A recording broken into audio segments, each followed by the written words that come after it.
Good morning, Sarah. I wanted to touch base regarding Mrs. Davies in room 410. Her recovery from the hip fracture has been progressing, but we're encountering some challenges with her nutritional intake. Morning, Mihira. Yes, I saw her chart.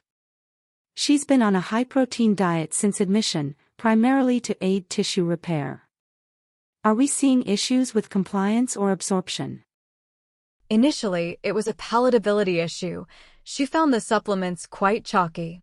We've managed to switch to a more palatable liquid formulation, and that's improved her compliance significantly. However, she's now complaining of persistent nausea, especially after consuming the larger protein portions. We've tried spacing out her meals more, but the nausea persists. Interestingly, she also mentioned a metallic taste, which I initially linked to a new iron supplement, but that's since been discontinued. Her blood work last week showed good albumin levels, so malabsorption isn't our primary concern. The main issue now is her aversion to fats. She's pushing away anything with even a moderate fat content, and this is severely impacting her overall caloric intake, hindering her progress. We're losing the battle on calorie density. I see. So Mihira, despite the protein compliance, the fat aversion is the significant barrier. That certainly complicates achieving adequate energy for recovery. Precisely. She's losing weight, not gaining. Her muscle mass is barely holding, which is paramount for her rehabilitation.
Mihira, I want you to know that everything about this blood test is designed to keep you safe and comfortable, and knowing what happens step by step can make it feel much less scary. Before the test, the person helping you will first clean a small area on your arm, usually the inside of your elbow, with a cool wipe to remove any germs. Then they will tie a gentle, soft band called a tourniquet around your upper arm, which might feel a little tight, but only for a few seconds, and it helps them see the right vein more easily. When they take the tiny needle, you will feel a quick, small scratch that is over before you can count to 3, and that sensation is the only part that might pinch for a moment. After they have collected the small amount of blood they need, which is very little, they will remove the needle quickly and gently. Right away, they will press a clean cotton ball or gauze on the tiny spot and ask you to hold it firmly for a minute or two, which stops any bleeding and helps you feel steady. Finally, they will place a small, soft plaster over the spot to keep it clean, and you can go back to your day as usual, perhaps with a little treat for being so brave.